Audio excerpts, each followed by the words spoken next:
G'day. G'day. Oh no, we got a Matty on here. We have. How we doing, fellas? We're doing good. Wow, I can't believe that I'm on the line with you two. Holy smokes. Yeah, same back at you, man. Do you realize we're covering the globe right now? We are. Should I get in touch with somebody from China? Yes. Oh, Xander, is he in China right now? Xander is in China right now. Yeah. That's what we need to do. That's what we need to do. Okay, someone throw up the bat signal for Xander. The Xander Has he got a bat signal? He's got a Xander signal. A Xander signal. Oh, I would love to flesh out and imagine what the Xander signal looks like.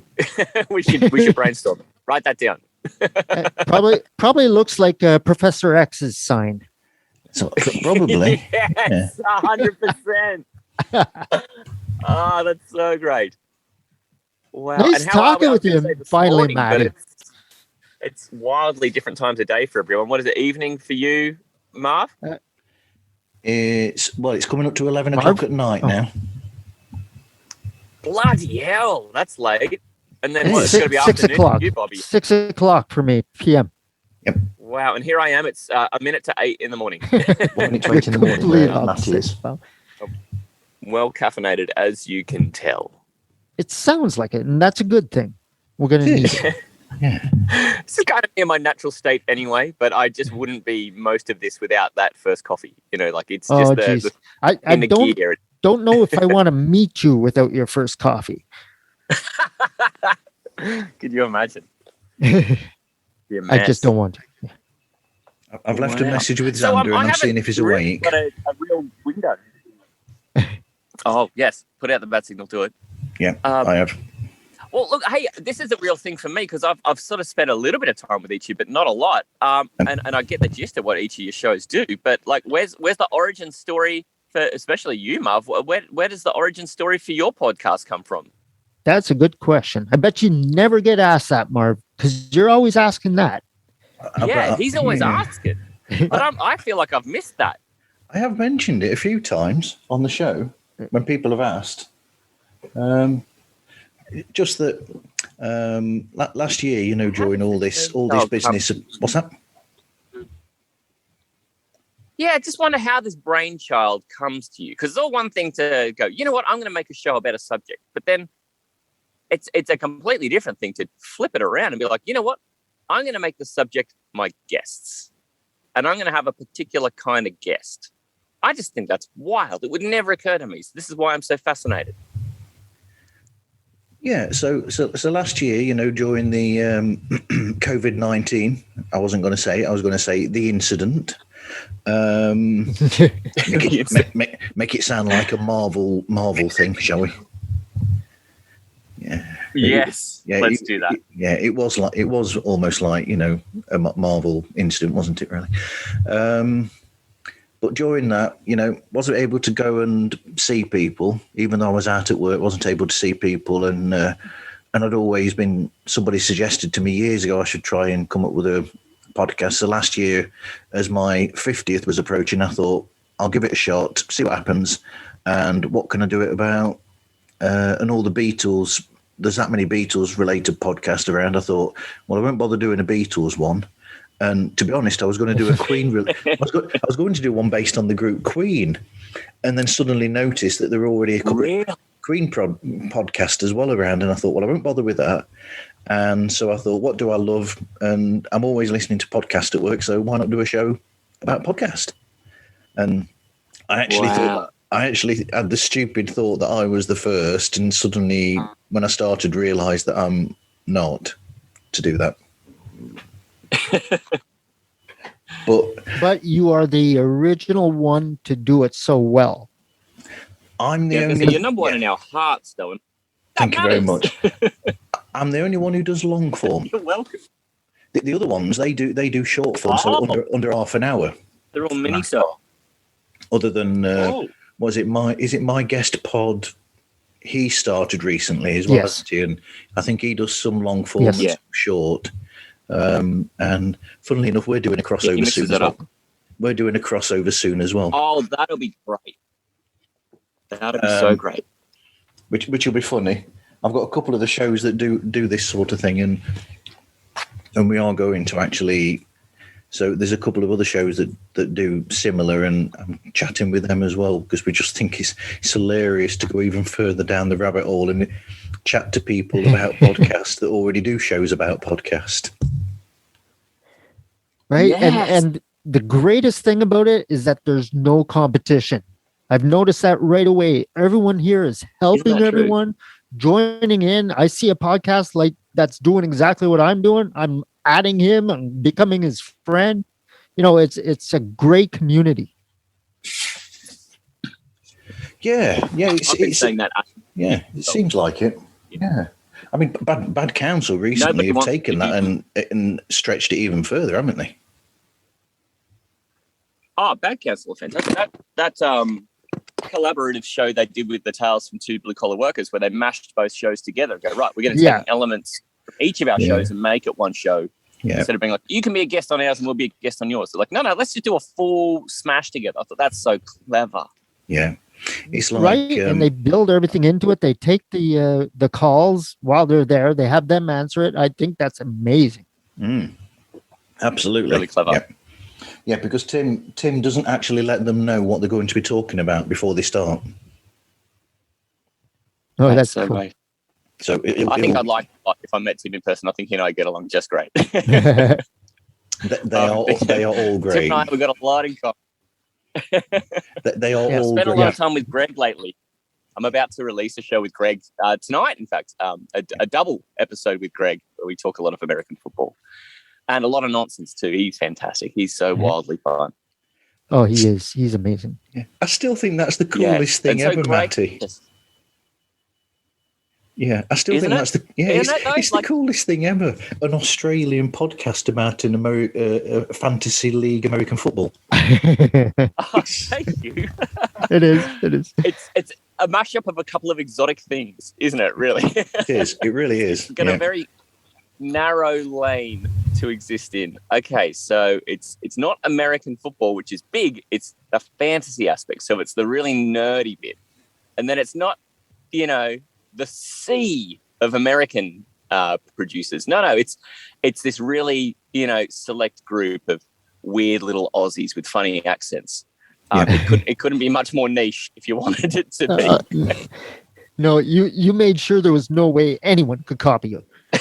You covered all your bases on that one. You're gold. You're gold. Yes. But now I'm worried about copycats, so I've got to try and find one more niche lever I can pull, just in case someone tries to copycat the Astroleague. I don't think that's likely. It's not like we're smashing listenership records or anything like that. We're really just doing it for our own entertainment in a lot of ways. And I'm just always thrilled when someone who listens to it isn't someone I'm related to. So I'm always very the fact that I love your show, but I don't listen to football. Like, I don't follow football worth a bit. And I follow Matty's show because it's hilarious. I love the way he speaks, the way his mannerisms. It's oh, thank you. That means everything to me. It's so nice of you to say, Bobby. I'm the same. I mean, I follow baseball, which is funny for a Brit. Yes, but I have no knowledge of American football. But I can't stop listening to your show. It's just something about it that's interesting and keeps my that's nice, attention. Fellows. Yeah, thank you. Well, I'm sure everyone thinks it, but nobody says it. I tell you.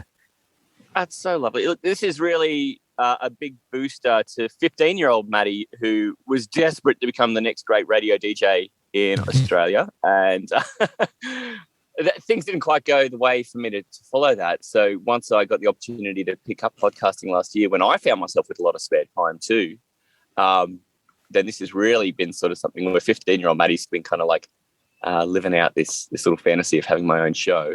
And it's just so validating to hear when people say, oh, we not only have heard it, but we've enjoyed it. That's about the most wonderful compliment I could ever receive. So thank you both. Very gracious. That's okay. Well, you earned it. You definitely earned it. Yeah, definitely. And you've got that niche, like we said. It's a pretty thin lane. But I've got to say to Bobby, mate, I'm not a metal fan either, or like I listen to rock, but I mean I listen to really mopey, sad British pub rock. That's my lane. Right. Oh, give me all the Oasis, the Verve, Radiohead, just lay on Stereophonics, lay it on thick. But I've got to tell you, I've been enjoying, since I ran into your show, I've been really enjoying listening to it and learning more about some of these other bands and just the stories. The music industry is just so full of stories. It's intense. I'm learning so much on my show too, but I appreciate that. It's nice when I hear people enjoying it, like, and not just following and subscribing because they're friends with me, like, or something like that. I want someone to listen to it, and and when you enjoy it, I think there's a lot of things you're doing really well. Like the size of the shows is just a perfect size for like a commute. Exactly. And the energy you bring to it is just fantastic. I think that's the bit. I think that's the real magic in the bottle. It's just you've got this energy. Could you just imagine the whole show where it's like, Randy Rhoads, he passed away on this date, and they got 13 albums, and they made some, it went platinum too. It went platinum in 96. And then, I'd have no one following me. I'd have people blocking me, for crying out loud. I just love the energy you bring to it because the pace there, the enthusiasm is just infectious, brother. I love that. I just think you've got something really magic there. Thanks. And that's the niche that I bring, right? Because like the other guys are going to talk rock, but I've heard some of them, and it's okay. Yeah. You just bring all this, like, I don't know what it is. I don't have a word for it, but there's I don't want to say X factor about it because that would just be cheesy as crap. But there's something it's really individual and it really plays to your personality is just laced through the show, and I love that. Nice. That's what keeps me coming back. If we were on video, you'd see my smile right now. Thank you, Matty. Aww. There you go. Add that to the compliments you've had from Gil. Oh my God, you guys, like, that's what I mean about the support here. It's amazing. It's great. Isn't it?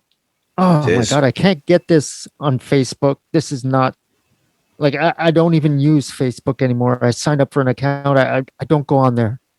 I share some of my episodes there, but I'm never on it. I got no followers. I don't even bother with it.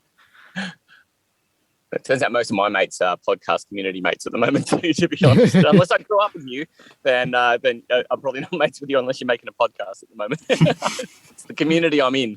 I think Instagram's actually the best social forum, I think, for podcast at the moment. Well, I love it for podcasting. I think it's like you can involve people. People can react immediately to it and comment. Like, and it's I don't know. It's just instantaneous, and it's with a group of people that are doing different things, and it's the best platform for me anyway. Yeah, absolutely. What's that evolution been like of learning how to use it for your shows? Because I was not an Instagram person particularly before trying to use it as a platform to do things around my silly little show. But were either of you guys already Instagrammers before? Well, I wasn't. Did you want to go first, Marv? Or? Yeah, I've been using Instagram for years. So if you went to my private account, you'd find thousands of pictures that go back about 7-8 years or so. Well, you might be the best person to ask about it then, because then what's going from being a private Instagrammer of just, your own micro blog of life, what's that then like adapting the same platform to being like, right, so now this is going to have a specific purpose for something that is a project. What's that evolution to changing your mindset and creating an account that's based on that and creating the content for that? How's that worked for you? Well, yeah, I've had to learn that from over the time since the show's come out, because initially I didn't realise that I could have a separate account, so I was putting everything on that one account that was just my personal account. And then when I found out I could have an account that's attached to that personal account but not the same account, then I started putting everything about the shows on both, and I realised that some people who are friends it's weird because sometimes people who are friends won't always listen to or take note of everything that you actually do, shall we say. I've taken to cutting out on advertising the shows that I listen to so much as well, because I also had the problem that when I was advertising, listening to shows, I suddenly got taken off Instagram temporarily because I was advertising. So because really? Yes, I did. Yeah, I think I told you about that, didn't I? They were sending me messages and telling me. Instagram police coming after Marv. They did. So Jeepers. So what I ended up doing then was deciding that every time that I post up what I've listened to that night, it goes on the podcast account, because that's seen as a business almost. So I think I sort of get away with it. Although saying that, I did get flagged up for when I did the Simpsons based show. They flagged me up and said that I should be paying money to Fox and Disney for the fact that sounds like a Fox and Disney, not an Instagram problem. Gee, that's nasty. You know, Repeat that again. You got flagged by Instagram saying that you owed royalties to Fox and Disney. They're saying that they were saying, basically asking me, do I think I should be asking and contributing money to Disney because of it being a picture from The Simpsons on their logo, on the logo for that show? Because I was basically advertising that I put a show out with the Simpsons podcast, and because their logo has Bart and Homer on, it got flagged up. Oh, it's great, man. And so Disney are on the trail of that, I think. Oh my god! Oh my god! The almighty Disney. This isn't Joe Rogan. This isn't Joe Rogan. You know, it's what the. I don't make any money from this. I even keep What are forgetting they to tell going to people ask about for? Patreon. Like $3.75? I know. Maybe. You can't be paying any more than $10 for what you've used it. Like, come on. I know. Does Disney need to fight for $10? Absolutely. Where do I get my energetic attitude from, boys? Guess where it comes from? Right here. You need a second podcast. You need one like, where you get on a soapbox, Bobby. I would listen to that too. You know what cheeses me off? I would listen to that. I have thought of speeding up my sound, actually. You know, when I put edit programs, I have actually thought of speeding my voice up on the editing, so that I sound a bit more like Bobby. Don't ever change who you are. Never change who you are. You're amazing. I think that's part of the beauty of your show too, though, Marv. I know I was just lauding Bobby with compliments about the way his personality comes through and his energy, and I think yours is exactly the same, kind of the other way around, because your personality comes through in your inflection and your description and your pace, the same way Bobby's does, but Bobby's pace is just in a different world. That's all. It's more high strung. Yeah. You know, I just wouldn't go changing the way you present either, Marv, because I just think you've got a real identity about the character you are with Marv on Pods Like Us. And I think it won't be Marv. An expectation of what Marv's going to be like. I come to expect exactly what Marv's character is going to be like on that show. And if you go tweaking it, I think that might upset some people.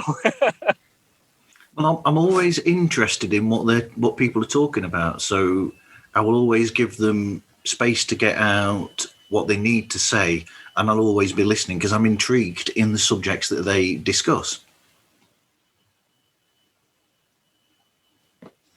That definitely comes across too, that you're genuinely interested. You're not asking because it's cursory and because you've got the person in there and you're like, well, I need to find a way to fill up 45. Like it is. I think that's the sharing. I'm hooked in, is that I can hear that you're like, some of the questions are just coming to you on the fly because like, well, I wasn't expecting to go this direction with this conversation. Let's explore that. I love that. Yeah. And also recently with that episode that came out, I don't know if either of you heard it, where I had Greg as a co-host. Yes. On it. Yeah. For the Rush podcast.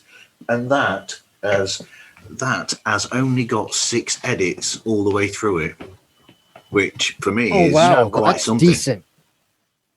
Because normally I would edit it down crazily, but the whole thing is, so Yeah, the idea of the show is to get across what the show is about, that the people are from, but at the same time, it's helped by the fact that then I'll suddenly go into a conversation about that subject, and we'll go further into it because it's showing my interest in that and what I've known or found out from their show. So it's going more in depth than just basically being a show that explains this is what it's about, this is how they do it, blah blah blah. Question answer, question answer, question answer. Right. If you go down a rabbit hole that's based on that subject, it makes it more of a conversation. So it's a cross between a show that explains about their show, but it's also a conversation at the same time. Yeah, it definitely sounds, and I think you do this really well. I don't know if you're aware this is a strength you've got, but it really sounds to me like you take the position of, I by having you on this show, all of a sudden I've got extension of knowledge by having you here, but I just need you to verbalize it because that way we all get smarter. And that you've just got this way of doing that kind of, it doesn't sound forced. It sounds absolutely effortless. And I can't interview like that. I've had to really learn how to shut up and ask questions and let the people answer them. And that's a real skill you've got. So yeah, I don't know if anyone's ever said that to you, but that's something that I've noticed you've got a real strength in. And that's, I think, why your show works so well. Yeah, they said that to me when I did the Bad Council crossover, as we call it, the Bad Council takeover. And they said to me during that, because I was letting them just speak, and then Tim just said, suddenly goes, "Look, Marv, I know what you normally do, and that's really respectful," he says, "but if you want to get a word in with us, you just have to butt in and throw yourself in there." Yes. Which was that was another interesting episode as well. He has to spend a lot of time quiet too. He gets it. He's sort of got the similar sort of role to you, where he's sort of the adjudicator of the mess happening. And I mean, his show is a lot more like trying to sort out a mud flinging contest between, toddlers. But and yours is a little bit more refined than that. But you both have kind of the same role. You've both definitely got that in common. So it wouldn't surprise me that Tim would pick that up straight away. You find that with the other show that Tim and Greg are doing as well, where it is a bit more of Tim in that one. What's it called again? I can't remember what's it called. Bobby? I can't remember. Eclectic People. Yes, yeah. Something like that. Eclectic Company.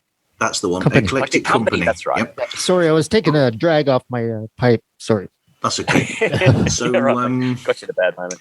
Oh, I've got a joke about that from what I was watching Talking Sopranos, that podcast with those two from The Sopranos earlier, and they said that if they had a place that was drug related, they could call it the Bada Bong. I love that. I know, but even with that show that Tim and Greg are doing, Eclectic Company, that is still Tim letting Greg take charge for the most part, and occasionally Tim will come in with something. It's almost like, I think the good thing about them is that you don't realise it, but they can actually see each other on their calls when they're doing their show. Right. So, right. I think so. Tim has this ability where, because he's watching them, he'll see where Greg might be suddenly flagging for something, and Tim will then have a question in mind to continue the flow of the show. So I think even right, Tim is still the producer, even on that show. Right. It's very clever. Yeah. And I think that really works as well, that show. Oh, it definitely does. It definitely does. I mean, a lot of times, like they were talking about going on YouTube, and I'm kind of looking forward to that because I'm sure there's a lot of stuff that we're missing from the show.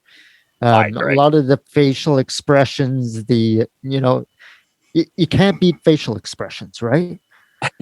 Absolutely. And the thing is, I've obviously been on a call with them, and I know what their facial expressions are as well, because I've recorded with them. Yes. So yes, because they recorded my show for me, you see. Oh, okay. Oh, because they're using Riverside Right. Yes, yeah, they use And Riverside Riverside. records in a very good high format. Yes, I've contacted Zoom to try and suggest to them that they do something similarly as well, because it's much better on Riverside. The whole idea they say of Riverside, and the reason why I haven't gone over to it is because I've had to pay for a contract with Zoom.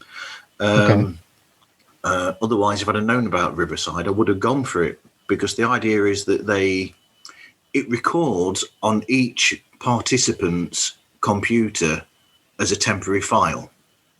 Yeah. And then when it's finished, it will then, that each computer will then automatically send by email that file to the person who's in charge of the call. So then you don't get cutouts because it's recording on the individual devices. Okay. Which is a lot better than Zoom, because what I get with Zoom is my computer is recording each individual feed.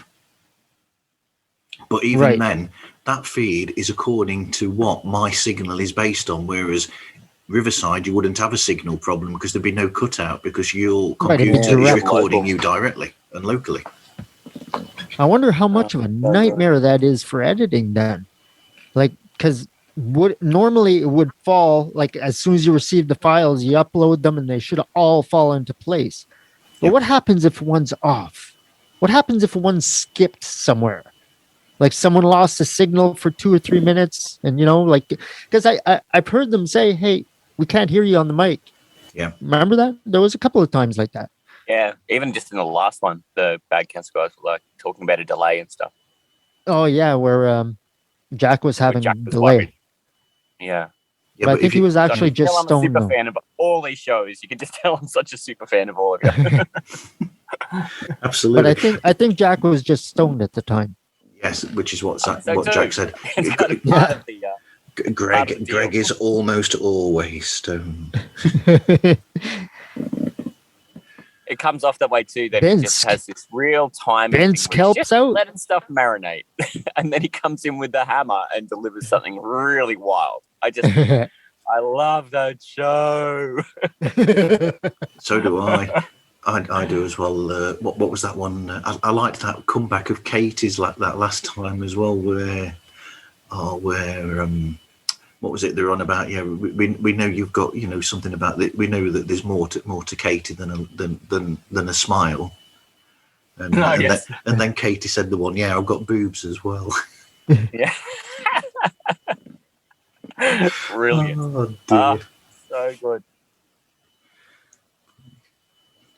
Yeah, really fun. So, Matty, what other... Go on. Is that I just thought Jack and Greg's voices are mismatched. That when you see the cast from their Instagrams, you go, oh, gee, Greg's voice, I would have assumed the character of Jack would have a voice like Greg's and the character of Greg would have a voice like Jack's. Those two felt mismatched, but now I'm used to them. No worries. But then to hear Greg go from being the character he is for Bad Council to the character he has to be for Eclectic Company, like the Greg Bad Council character can't work on that show. So to hear the same voice be a different character has taken me a little bit of time to adjust to as well. Right. And I've mentioned that to Greg too. I said, it's an adjustment for me because I've gotten to know who you are through the Bad Council experience. And that character is really defined and really a particular thing. Right. But you have to be a completely different thing for this show. And yeah, he was sort of saying, well, I think it will take a little bit of time for people who listen to one show and not the other to adjust to. But we're also hoping we'll find new listeners altogether who maybe aren't Bad Council people, who will want to listen to this show and won't know the Bad Council experience. And so that won't be a conflict for them. Well, I was I don't look at. I'm sorry. Let me just interrupt for a second. Sorry, Matty. Just to say that I look at the Bad Council as family. I don't know. Like it feels like I've been listening to them for so long, looking forward to the things, the posts on Instagram, even you guys. Like there's kind of like a family vibe in here. So when Greg and Tim started up Eclectic Company, I didn't see like a difference. I heard Greg's voice and I was seeing him as I don't want to say refined guy that I thought he was, because I don't want it to go to his head. But I I don't see like a major change where it's going to take me a long time to get used to. It was immediate. I mean, listening to those two guys from one show to another, I don't see the difference. Just because I see Greg on during Bad Counsel, the way he answers, he's a very smart man. He's very smart. He's very witty, very quick. Clever. He is incredibly quick. And yes, exactly. Yeah. And very smart. So he brings the smart part to the eclectic company. And I see what you mean, where it's hard to picture him, is what you're thinking of, because you're picturing him in a group of comedic, like, comedic group. And he has to be as an individual. Pull apart the characters from their roles in the group and go, wow, so that character in that group setting isn't going to succeed in a much more, I guess, the tone of Bad Counsel versus the tone of Eclectic People. They're completely different lanes. And the Greg character from Bad Counsel probably doesn't fly in the more serious setting and the more based in industry knowledge and that kind of thing, and seeking more serious answers. That, wacky, considered chaos Greg doesn't fly in that. So for me, it just took a little minute because I'd only known Greg in that way, and then his beautiful interactions in the group, where he's definitely, the Greg character is 90% Greg, and the Greg in the group is obviously 100% day-to-day Greg. But then to hear this third character of Greg, who's neither of those, I mean, a lot of both, but he's neither. It just took me a little while to adjust to, I mean, the secret. I see these things as characters and roles. This is the thing. Like between me, Taylor, Seahorse, when we're all, we sort of each have the role that we bring to the show, and then depending on which one of them on, I adjust my character a little bit for that, and that's kind of how I see it. Like Matty C is my character on the show, and it's my character around the podcast, and Matt Connor, the salesman who's a father of two, and lives in this freezing cold town and is a foster carer and all these other things. Part of him is in Matty C, but Matty C is the dialed up version of some parts of Matt. It's a character, and when Seahorse is on, he's much more serious and he's much more consultant and business analyst. So I get to be a bit more wacky. And when Taylor's on, oh man, he's a bigger personality than me, so I've got to be the straight guy a bit for him and let him be wacky. So that's the level that I'm looking at it in, is in terms of it being like. So you adjust like your machine. You adjust your character as per your guests, even. A little bit, yeah. Just depending on who's coming through, and same with the guest shows where I've had people from other shows come through.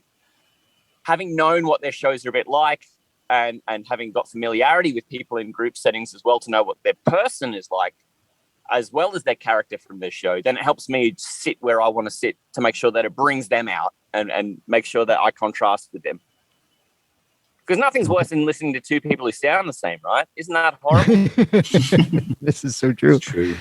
But it's a bit like, really, Greg's just the same as, when somebody like Jim Carrey went from doing just comedy and then he suddenly did like straight roles. It's still the same person, but it's just another part of that person. That's the best comparison, Marv. Yeah. That number 23 movie. Yes, I spent the absolutely. whole thing just waiting for him to do a fart joke. I really did. Yep. And then he didn't. Was so serious. Yep.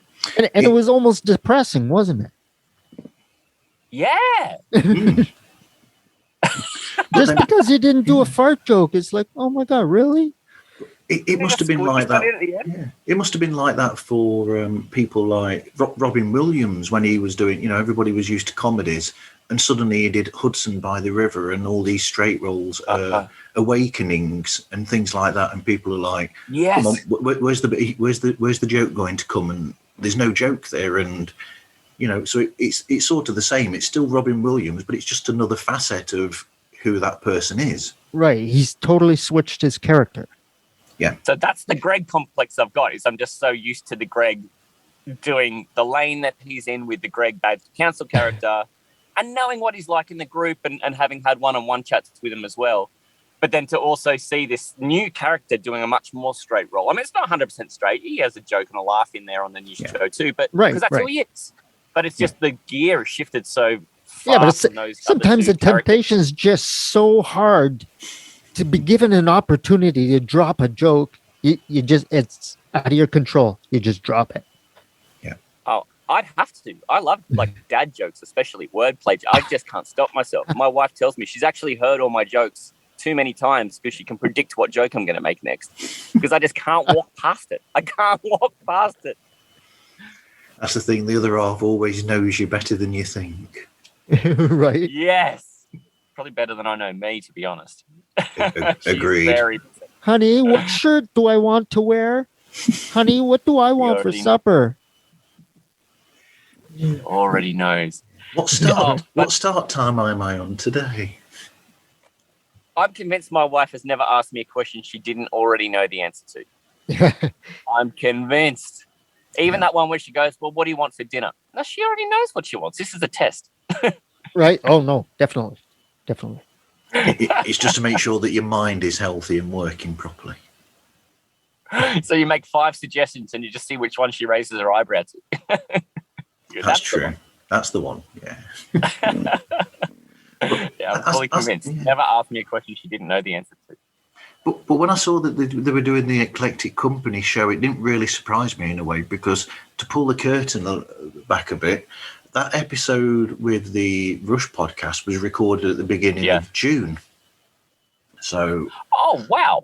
So I'd already done that show with Greg, and at the very beginning, before we even started the show, I'd already said to Greg that I was relying on him to, because there's that bit in the after show bit where it says that, where I've said to him, "Oh, you'll be my," or was it before where I said, "You're the Robin to my Batman"?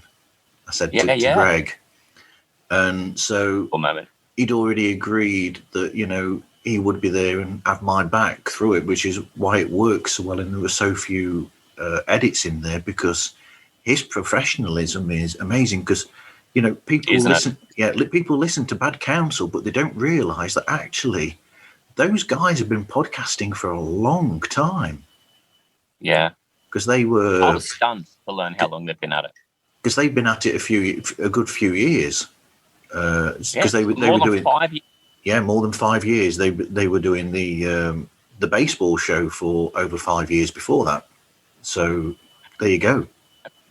Have you managed to procure the name of that baseball show out of Greg so you can go back and listen to old shows? Because it's a closely guarded secret. He doesn't share it. They will not tell me. No. They won't tell you either?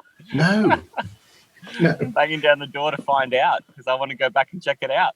Absolutely. Because I want to hear when it started going towards the Bad Counsel, which is what they were saying in the show when they were with me. They were saying that it naturally went that way because they started getting questions sent in by people, and they were doing the Bad Counsel bit in that show. So it was a natural progression, they were saying, to go from what they were doing to that, because they said those questions actually became the main focus or the major focus of that show. So it was just natural that they'd drop the fantasy baseball and go to doing Bad Counsel. Yeah, to me, it was wild to think that it just went from very much like a sports center presentation of their own football or baseball league to being much more about, well, if you had to take 3 pitchers into a fight, who would you take?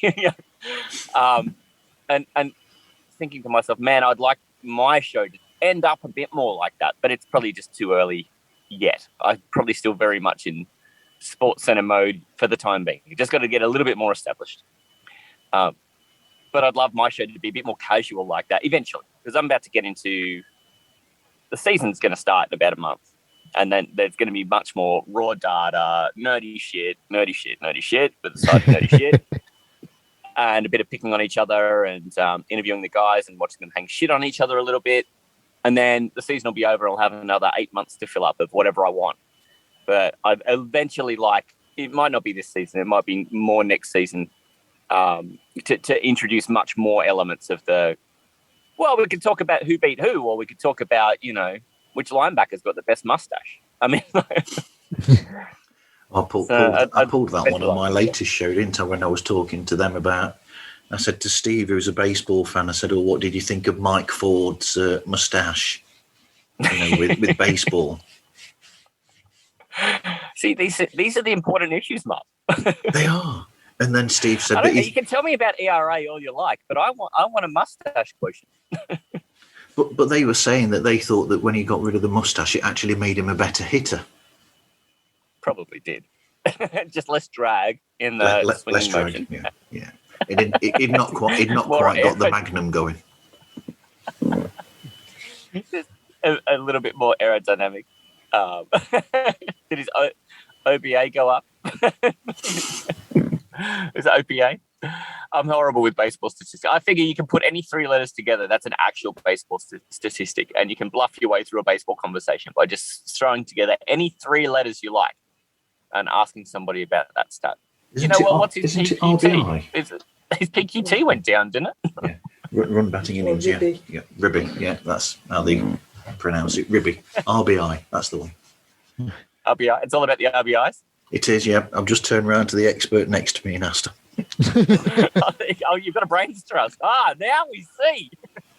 He's throwing back the curtain. Pulled back the curtain, yes, but I've lost the splitter, so she can't hear our conversation at the moment. But sometimes Louise does hear the conversation and join in. So there you go. It'd be a pity if she had to be there and just listen to you hammer on and didn't get to throw on in every so often.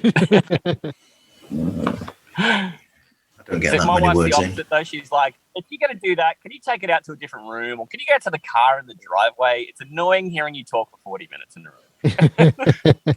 Don't you find that funny about the 2 blue collar workers show where they'll be talking suddenly? Is it? It's DW's or Marv's wife will suddenly chime in the background. What was her name? Just chime in once in a while. That. Yeah, and I think that's brilliant. You're laughing. That's brilliant. But she look. I can get my wife to football, guys. That's the key. I'm picturing DW's wife being at the back of a room with a set of headphones of her own on and just laughing in the background and shouting things. Yeah, that's what it sounds like. Yeah, it does. Absolutely. Oh, so funny. But me and Bobby were saying when we were chatting last week, we're talking about Gil, and we were saying how we think that Gil from the Mind must be bugging us because there's certain things with Gil where I said to, we thought it was hilarious where Gil was mentioned in one of my episodes, and suddenly, because Gil wasn't there, and we said, oh, Gil would like to probably discuss this, and suddenly on Instagram, when the episode came out, Gil actually posted a response to that question. Yeah. Whoa. I know. Yeah. So I checked my room. I had the bug detector come through and make sure I wasn't bugged. So I'm clear on my side. Wow. We've had to clean up recently, so we've not got any bugs in here that I know of. Wow. Gil's hilarious. I've spent a little bit more time with Gil lately. And he invited me on to chat with him a couple of weeks ago. Great. He's wild. I hadn't spent a heap of time with him until probably the last 2 weeks, and he's so much fun. I just hadn't realized. We'd sort of existed on edges of groups apart from each other. Been in the same groups, but not really spent much time. And I've really enjoyed getting to know Gil a bit lately. I would use 3 sort of like descriptions for Gil. I would say he's super chill, super cool, but also also inquisitive and open. Yes. A conversation with Gil can take you anywhere. Absolutely. And he is so interested in whatever you're saying as well. He will always fall into that conversation. It's just, he has an incredible skill that is just mind-blowing. Or mind-buzzing, yeah, he really likes people. Yeah. Mind-buzzing. He just really likes people, doesn't he? I think that's the thing for him. Is just he's interested in everything. He really is. Yeah. But he knows a heap too. in the conversation we had, I don't know how this happens. You've got this Mexican-American guy and this Australian talking about like the Texas joining the Union in the War of 1812 or whatever. Like, that comes up in our conversation. Like, how does this even happen? Yeah. I don't even know who introduced. It's probably not me. That's Gil. Yeah, that skill's magic, man. It just friggin' pulls this rabbit out. I mean, we first show I did a Mind Buzz because I've been on twice, I think now on Mind Buzz, and the first show we did, he said we actually had an idea of what we were going to talk about, and it was crazy because I wrote all these pages of notes on this suggestion of his because we're going to go into the history of the influence that American, pop culture and English pop culture had on each other between the 60s and the 70s, which was a big period. And we're saying how it was like a cross-pollination, how the Brits would do something and then that would inspire the Americans, who would then inspire the Brits again. It was a bit like the... what did they say with the Beach Boys inspired the Beatles, or who then again inspired the Beach Boys? So did it go something like Rubber Soul or something? Then Brian Wilson was inspired by that to do something. Then the Beatles were inspired by that to do Revolver, and it's all that back and forth. And we're going into that. And when we finish the hour, everyone feeds off of everyone else. Yeah. And when we finished the hour and a half conversation, I said to Gil, I goes, Gil, I had 6 pages. I've only done half a page. What the hell? How did this happen? We're 3 hours in. We're an hour and a half and we've done half a page of A4. What are we going to do about the other 5.5? And he goes, we'll get back to it sometime. Yeah, man, we'll just dial in again. That's what it's like. That's a pretty good impression right there. Yeah, man. Yeah. We'll just dial in again. That's cool. But he's just so cool like that. He's so cool. He really is. Yeah. I need a character like him on my show. He doesn't know much about American football, though. He's into his baseball. He's a Dodgers fan. Okay. I haven't done an introduction, so I'm just very quickly going to say I'm Marv from Pods Like Us, and you two can both introduce yourselves to people. Oh, Bobby, you go first, mate. No, go ahead. This is a continuation of the fight we've been having for weeks. This is what's going to take up the rest of your time on here, Marv. We're just going to be I insist you go first, Bob. No, you have to. Please. All right, time for the gruff Aussie to step in then. My name is Matty C, and I'm from the Astros Fantasy Football Podcast. We were an American football team based in Canberra, Australia, and when our little club disbanded, we kept the magic alive by becoming an American Football League. And 12 years on, we're now a podcast as well. So come and find us. We get up to some antics, and we talk all the great analysis of American fantasy football, but we do it with weird accents, people. So come and find it. And I'm going to step aside now and let Bobby take the spotlight. And you expect this crazy Canadian to follow that? Oh, gee, I'll try. I'll do my best. You got this. This is Bobby with the Rock Guys Podcast. We're a rock podcast for guys. So, yeah, but women listen too. We are not biased that way. Anything you need to know about metal, but not overwhelming. Tune in and check it out. Yep. 15 minutes or less, all that gives you all the information you need that will introduce you to a new rock band each episode. Yeah. Fantastic show, by the way, Bobby. Although I do stop. Show, so. I can't turn any more red than this, otherwise I'll be a redhead. Get ready, Matty. Matty. He's going to do some very different episodes soon. Yeah, they're coming. Oh, were we foreshadowing? But I can't say anything because that's a secret. You've already said how too much. much. Can we drum up the mystery? I am very sorry. I'm just preparing the audience for some really good stuff coming their way. At risk of being sued by Fox and who else, this is like that Simpsons episode of Gabbo is coming. Gabbo is coming. Everyone's talking about Gabbo, but no one knows what Gabbo is. What is Gabbo? Yes. Gabbo, we need to know. We need to know. Yes, the new Rock Guys podcast shows are coming. They're new and they're different, and we won't explain why. You're going to have to find out for yourselves. Oh, no way. Tune in every week. Where do we find for them? more. How do we find them? Yeah. How did they find you, Bobby? They Do that. They don't. Pull We the string find back. them. You can find the Rock Guys on Instagram at the Rock Guys Podcast. You can reach me by email at the Rock Guys Podcast at gmail.com. I do have a pod page, but it's more likely better if you go through Instagram just because the pod page has a really long description in the name. It's www.podpage.com/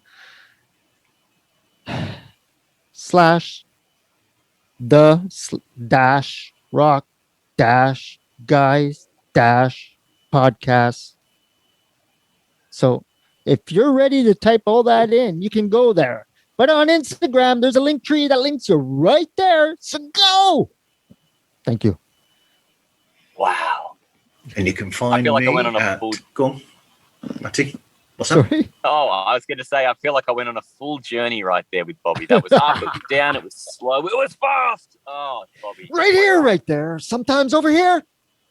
Sometimes Sorry, over Marv. here. All right. Just I go to love the it. All right, sorry, Marv. marvzone.org and you'll find me. Yeah, the marvzone.org. Marvzone.org. The marvzone.org. That's all you need from me. Marvzone.org. Or Instagram. And I love that feels like it's got a whole gravity about it, like it's its own ecosystem, the Marv Zone. It kind of, yeah, I love Right?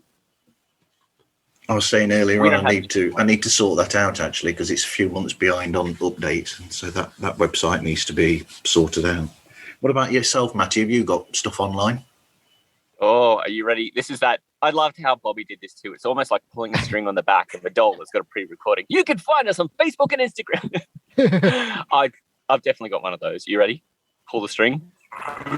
Do it. You can find us on Facebook and Instagram. We're at Astroleague Podcast. We're also on Twitter at Astroleague Pod. If you want to send us a good old-fashioned email too, I respond to those, astroleaguepodcast@gmail.com. And we've also got a link tree, which can take you to our brand new merchandise store. It's tpublic.com/Astroleague Podcast. But you can also get it through the link tree on all the social media bios. We try and have a bit of fun with that social media. We post daily, so check us out. Cool. Now take a sip of that coffee. Yes. It's an That was extra awesome. large. If you've got a cup about the size of your head, you got to work with something about that much volume. Yeah. And very soon you'll be able to buy Astroleague Podcast buckets for drinking your coffee out of. Yes. And depending on how much the Australian accent grates on you, you can also use that same bucket for scotch. So, go for it. Drink responsibly. Our cynic culture for all of your drinks needs. Yes. Hey, if there's one thing Aussies know, it's how to drink.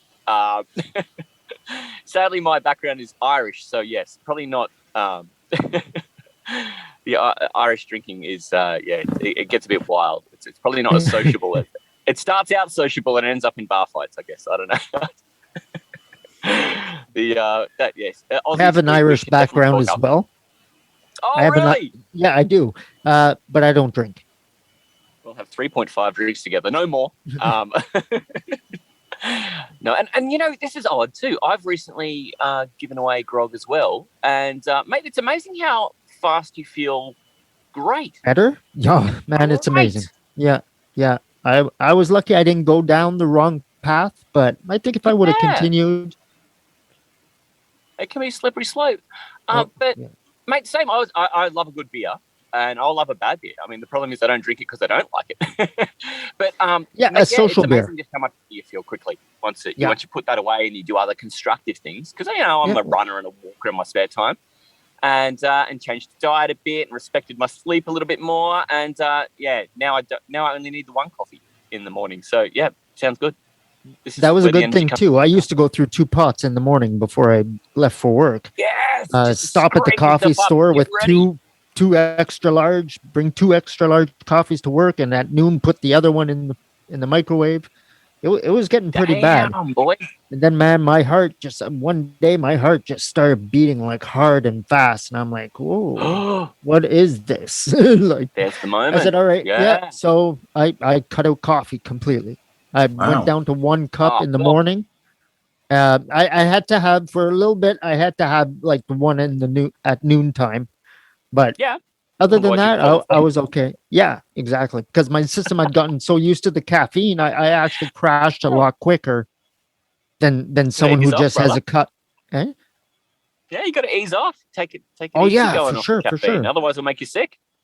Oh yeah, yeah. I was doing it to keep awake, But yeah, totally. Well, the caffeine is a drug. Oh, definitely is. It sure is. But used in moderation, it's enjoyable. It's like weed. 100%. It's like weed. I use it in moderation. I'm not smoking out a bong every 5 minutes. I don't want to get baked. I just want to feel well.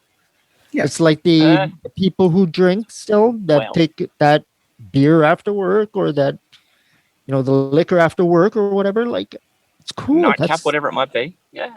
Right. Totally. I like the way you describe it. To feel well. Yes. Perfect. If you're not doing things that make you feel well, what are you even doing? Right. Something not well. Right. Gosh, because, I'm crashing towards 40 like a freight train. And I recently changed careers, and this was the moment. I went from one sales career to a completely different industry, still selling because, I talk for a living and that's why podcasts work for me. But that was the opportunity to go, right, well, what else am I not happy with? Let's respect my sleep more. Let's tweak my diet. Let's give away having that beer at dinner. Let's concentrate on drinking more water through the daytime. And, oh, man, I don't need to be someone who loses weight. I'm a skinny little stick of an Aussie as it is. But and I lost a bunch I didn't want to weight. say that, but you sound like one. I don't know. Does that sound weird? You sound like a skinny little stick. Like, is that even possible to be able to sound like that? Well, this is it, boys and girls. Here it is. Matty C, his voice is exactly what you see in your head. Yes, it is. Like that, yeah. I'll take a little cartoon character. I'll take a guess here then, Matty. 28-inch waist, 5'10". Oh God, inches. I think you're pretty close. 28, 30, somewhere in that range. Yeah. And what was the other measurement? 5'10". Yes, 5'11". You're so close. 5'11". Close. Okay, what color is his hair? Oh, he's got to be a blonde. No, been through a bit of social media. No, not blonde. No, he's got dark hair. Too Irish to be blonde. Oh, of course, yeah. Although you could have dyed it. Was I even close, Matty? Yeah, brown hair with a ginger beard. As soon as it gets to about my ear level, it all starts turning ginger. So, real Irish, mate. That was a guess, by the way. Done good, mate. Done good. Bobby's got the power. And you two have got some giveaways here because Bobby's obviously got his cool little, his cartoon little graphic of Bobby. I'm hoping that is true to form because that's pretty wicked. Absolutely not. I can't be my age and look that young. There's something wrong. Well, you got such a worldly knowledge. The hair is right. A young-looking cartoon character, but I'm just hoping the wicked hair is right. Yeah. I've got it actually combed back right now, but yeah, at times I do spike it like that. But again, at my age, it's just not always that cool. Now, Marv, have you got a cartoon character that's got wicked hair as well? I used to have a cartoon character with wicked hair back in the day. Yes. When I think you need to make him the trademark of Pods Like Us. I mean, I know you've got the pod with the peas in it, and that's beautiful. But I mean, what about the Marv character? We need to develop the Marv character while we're talking about characters and roles. The Marv is a nickname I was given years ago. I mean, it's not necessarily a good thing where the name came from. Yeah, but tell us because we can play on that. So nobody's listening, so we're fine here.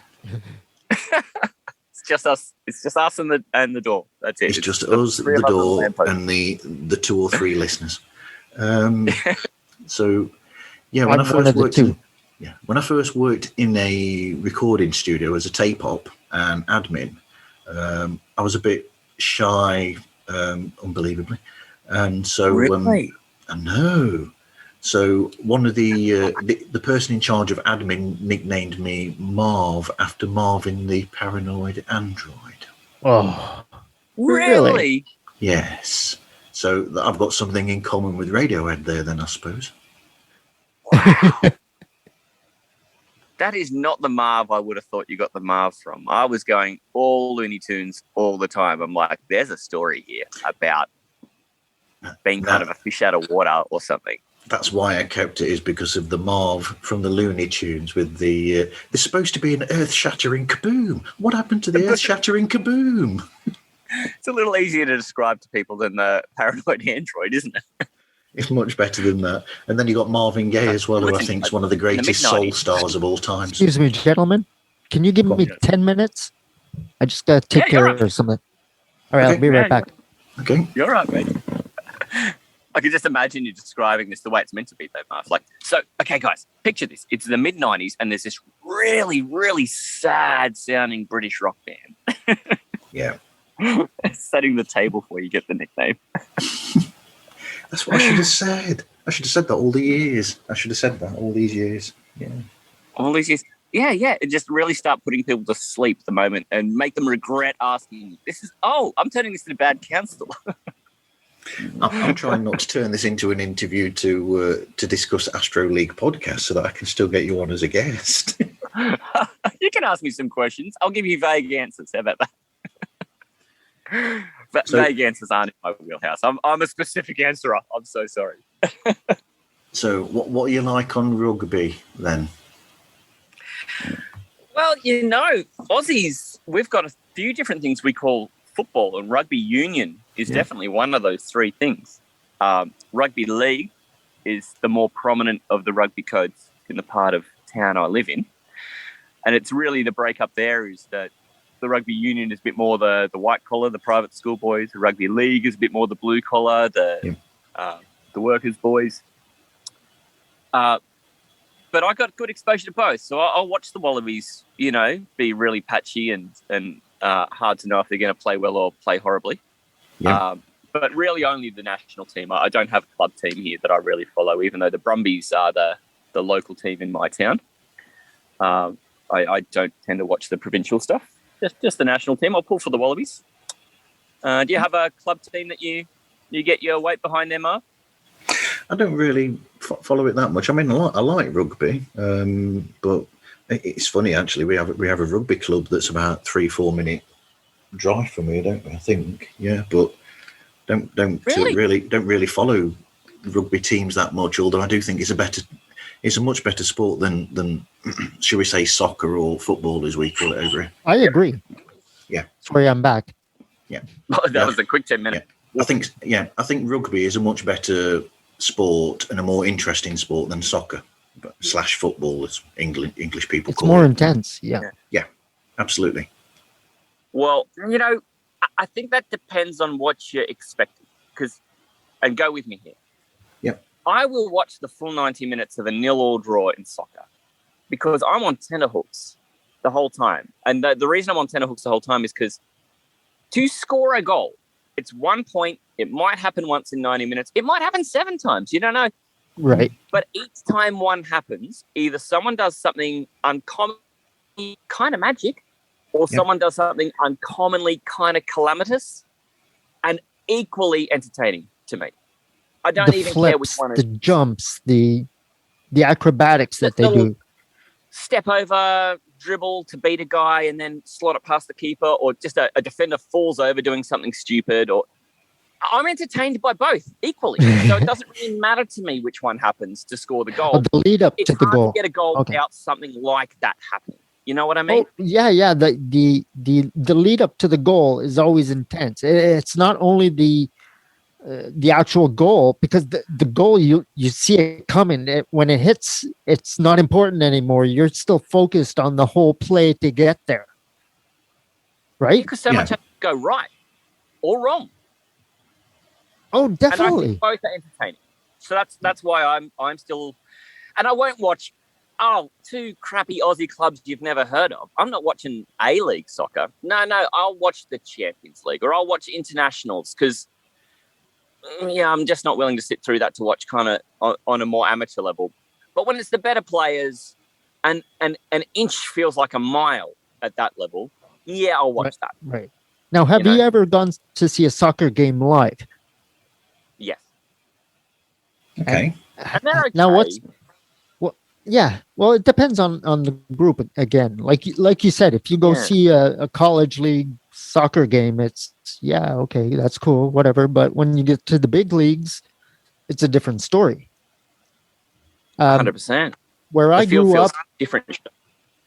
Yeah, it feels smaller when it's better players. It just feels like the margin for errors are tighter. Exactly. Yeah, with the professionals, right? Yeah. Sorry, you were going to say? Oh, well, where I grew up, we weren't far from the Olympic Stadium in the Montreal, right? Yeah. So we attended a lot of the Manic games, and many times I got free tickets to go to the soccer games. My son was crazy for soccer, so he always, a couple of times I went with him, a couple of times he went with his buddies, and that's cool. So we haven't ever really had a pro team here in Canberra, but we've occasionally had the soccer crews come here. Sorry, I'm going to have to put you on pause again. I'm taking up the rest of my 10 minutes. It's okay. It's using it in bursts. I was going to use a go on. That is successful here, and there. I mean, I grew up watching more rugby league. My father's family was involved a bit with a rugby league club in Sydney, and when he moved to Canberra to take up a job in government work here, when the government industry was starting to expand here in the 70s, they started up a pro team here not much after that. And so he sort of started taking us to those games to be like, well, you support your local team, but when our family team comes to play, we'll all cheer for the family team then, but support your local team and help make this club successful. So we're all Canberra Raiders fans, and they wear bright green. It's a fantastic lime-coloured green, so great. But our family team is this really historically great team who called the St. George Dragons, and they've won a whole bunch of championships in a row a million years ago, and haven't been so successful of late. But, there's the pride of the family team, and then there's but I'll take my kids to go see the Raiders play, and we'll cheer for the local team too. And that's kind of our big sports allegiance here. But there's something special about the loyalty that people might have for the smaller local team that aren't in the big leagues, that's different to the huge amount of, some of these bigger teams. Even in soccer, you get the Manchester United. I don't know much about them, but, football, but soccer. But, even I know that they are followed all over the world. But the smaller teams having that little loyalty, there's something special to that the bigger, more followed teams haven't got that intimate loyalty, should we say? Not really. I mean, there's definitely people who've grown up with their club who are a mega club, fine. But I do think a lot of that following of the biggest clubs is kind of plastic. It's not. There's interest, but I don't think it's as genuine as it is when people say, yeah, but I grew up a Brentford fan. It's like, Brentford? I don't even know where that is on a map, And the family's got this connection to Brentford for 2-3 generations or whatever, and they will, on a Saturday, go and stand out and watch crappy Brentford play crappy some other team in a horrible game in horrible weather, but they do it every damn week. And man, it's hard not to love how authentic that is. And that's so much more authentic than being a Chelsea fan or something.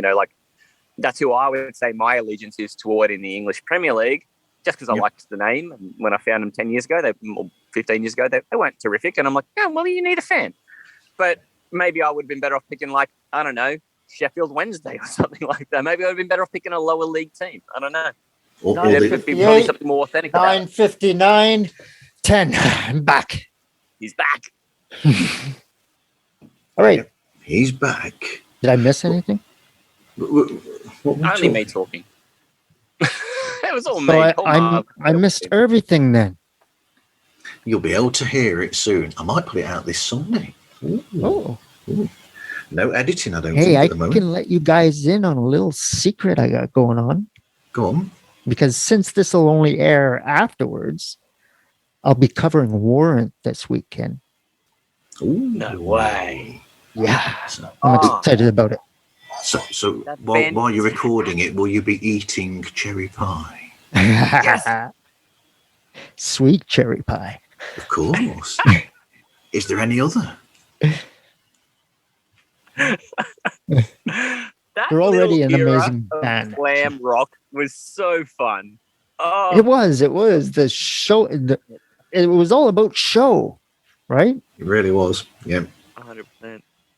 And honestly, I was too young really to appreciate it then because I was only young. Like I'm a 1980s baby, very early 80s, but still 80s. So, I mean, it's aimed at people older than me. My parents really hated that I liked the songs because they'd seen the clips and they didn't approve. But man, the nostalgia from having grown up with that, adjacent, it's hard not to really love that now that there's 30, 40 years of water under the bridge. Right. There's no fear of Just getting gorgeous. scolded. What a beautiful moment in musical history. Glam rock. Yes. Absolutely. Poison and bands like that. Yeah. Poison, yes. I like that occasionally you see these beautiful little glam rock kind of revival bands. There was a beautiful little Aussie band called the Galvatrons who did a very glam rocky sort of feel. And the songs were just right in that sort of wheelhouse too. I mean, they only had one album, but yeah, it was... the guy with the long flowing blonde hair and the headband and it was just friggin' terrific. Just that light, funny feel, but that heavy sound, and it was great. I swear that the guys in Poison probably used more makeup than most women use in. For one video shoot, they'll use more makeup than most women use in a month. They must do. Because If wow. anyone's seen Bret Michaels recently, I think it's still true, stage or not. Yeah. Very recently, this is one of these guilty pleasures. My wife and I watched all of the series of Bret Michaels' dating show called Rock of Love. That is a horrible, brainless watch if you're looking for something that you don't need to think too hard about and you can just judge the hell out of people. Yeah, Rock of Love, a high recommendation. Yeah, Louise has seen that where he's looking for somebody, where Bret's looking for somebody to have a relationship with. Looking for love as long as it comes in extremely short shorts. Yeah. And has big fake boobies. Matt says, he's got his priorities right. Yeah. I'm just turning to Louise and I'm saying, Matt says, so long as she's wearing short shorts and a cropped shirt. No, I said had really big fake boobies. Oh, yes. Okay. Really big fake boobs. Yeah. That's better. Prove me right. Don't forget the long blonde. Oh, yes, and the long blonde hair, Louise says. Yeah. Oh, very good. She agrees. A Barbie, basically. Yeah, basically Barbie, but in human form. It's terrific. What a beautiful image. Dear. So good. But just as my plastic. Sore from laughing. Yeah, just as fake. Yes. But then again, I mean, even in the 80s, a lot of bands were, some of the bands, the rock bands, you'd have them where they'd have a certain image. I mean, I remember, I'm sure, but I'm guessing Bobby would be the same with me, where you'd think, Blackie Lawless from Wasp, it's like he was portraying an image rather than that's how he would look. It's like, it's almost like that's the look that's specific to that type of music, so that's what I'll wear. It's almost like... Well, I think he was proven to be about 80% fake, more than Michael Jackson was. So I don't know if he can actually pull off a kind of look that makes him look Blackie. I'm just kidding. That's all just a joke, okay? Please don't take me seriously or I ask, because I'm really broke right now, and for you to sue me, I'd have to kill you. So anyway, moving on with the show. Blackie Lawless, he puts on an awesome show. He's one of the front men for for Wasp, right? Like, yeah. It's not always the singer that has to be the front man. And I've noticed this a lot. And I've seen it with a couple of bands where the drummer becomes the front man. Yes, the drummer. Yeah. They're underappreciated drummers. Step forward, Phil Collins. Yeah. Well, yeah. Well, he's quite the accomplished character, Phil Collins, I tell you. And Dave Grohl, once he broke out of being the drummer, look at that guy go. Yeah, right? Yeah. Where'd these guys come That from? meme that gets around. I used to be a drummer. Dave Grohl looks a lot like that drummer from Nirvana. That meme kills me. That's an interesting one because, if you think about it with Dave Grohl, you've got the same thing there as you did with Phil Collins when he was in Genesis, where, I've seen documentaries about Genesis and they were saying how when he joined them, he suddenly was giving them suggestions, and even if he wasn't writing the material, the arrangements, he would suddenly throw things in, and they said that's how they grew, was because from behind he was already giving them this bit of almost extra professionalism. And the same thing goes for Dave Grohl, where you've got Dave Grohl suddenly when he joined the band, Nirvana changed by leaps and bounds. It's amazing how much they changed, and that happened as soon as Dave Grohl. So we might not have noticed it at the time, but looking back now, seeing what Dave Grohl's career is like, you can actually see where that change happened, and you can actually see how that change happened, but we didn't see it back then. But you can definitely see it now, the change from Bleach to everything after, everything from the next album after when Dave joined. It's amazing. Yeah, 100%. Yeah, and at the time, it's like, well, it's a bit early in the band's evolution to really notice that change. But once you do, you put it all as a collected thing together and you go, wow, okay, so the one that's actually the odd one out is the first one.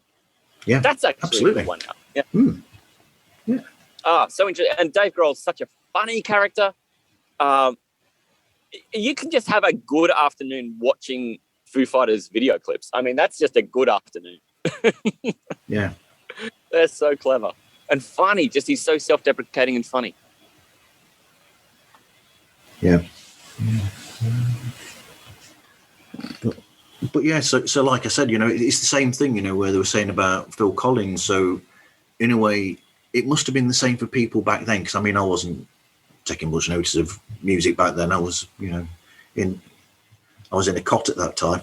So I wouldn't have noticed it back then. But looking back on that, you can actually see with their discography the change that happened when they went from the previous drummers that they'd had before to what they were like. Suddenly the beat changed and the whole arrangement of it all changed, and there was more, it flowed more than the material before then.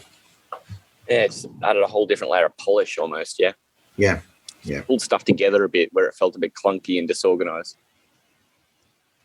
Definitely. By the time, I don't know what's your two's knowledge of Genesis like, Bobby and Matt. Well, I don't have a. Sorry. Oh, I was just going to. You want to go first? Oh, yeah, you can go first. I don't mind. No, you go first, man. No, please go ahead. Because I was very young. I mean, I'm an 80s baby, so I've had to retro fit all this into my life. So you go. Who, me? Yeah, you. Oh, okay. After you, handsome. Well, stop. I'd actually be embarrassed a bit if I thought you knew what I looked like in real life. So, bashful. Grew up a little bit with Genesis, mostly hearing it from my sisters play it, and then hearing it played around, and then the move with Phil. Like I didn't follow them 110%. I mean, by that time I was heavily engrossed in Metallica, and honestly, what Phil was doing is what I'm going to hear on the radio on my drive to school. Yeah, but then you've got what you've just said there with Metallica. That's another group where the drummer is important to the band. Oh my God, Metallica. Oh, definitely. Absolutely. Like, say what you want about Lars, but he's the businessman of it all, and yeah, he's given a lot of flack because people say he doesn't know how to play drums. Yeah. But honestly, if at when Dave Mustaine first applied to Metallica to play guitar, he said he was sitting in the living room and he was watching Lars play drums and he kept on dropping the drumsticks. Like he's like, Yeah. "What the hell is this? A joke?" But they've had a Wow. bad attitude going in anyway. Yeah. Too. Yeah. But that you've just said there about Lars, where people will go on about his drumming, that harkens back to the Beatles in the 60s, where people will say, oh, Ringo Starr, they'll say this, that, and the other about it. But actually, those songs would not be the same without his drums in them. Exactly. Like, honestly, if you listen to Lars's drums and the whole sound of the drums, take away everything, try to isolate every other sound except the drums, you focus on the drums, I cannot hear that repetition anywhere in any other bands that I've listened to so far. But I'm still open that someone does sound like that somewhere, but maybe it could be a band I've heard of, but just, didn't link the two, or, now I'm just going to listen to everything all over again and try to see if there's a difference. Yeah. So I'm going to be busy. But seeing the difference, I can see that with when I listen to The Who, where before the album Face Dancers in the 80s, everything before that album was Keith Moon on drums, and then after that it was Kenny Jones, who used to be in the Faces. So everything before then, it's interesting because I've heard both Roger Taylor and Pete Townsend say that when they recorded with Keith Moon, you can listen back to songs and they can tell which song it is by just listening to the drum track. Because of Keith Moon, they can tell which song it is, because if you listen to it, he's almost, he lays back for the vocals to let the vocal do the thing, and every time the vocal finishes, he'll do something. And then, but he's following the vocal all the way through the song. And they said, whereas Kenny Jones, fantastic drummer as he is, but he's a straight drummer, so he'll keep the beat, whatever that beat is. He'll keep the beat. Whereas Keith Moon was always pushing the vocal all the way through, which made the band push the vocal with what they were doing with their instrumentation. I got that on a rock. One of the albums that I covered.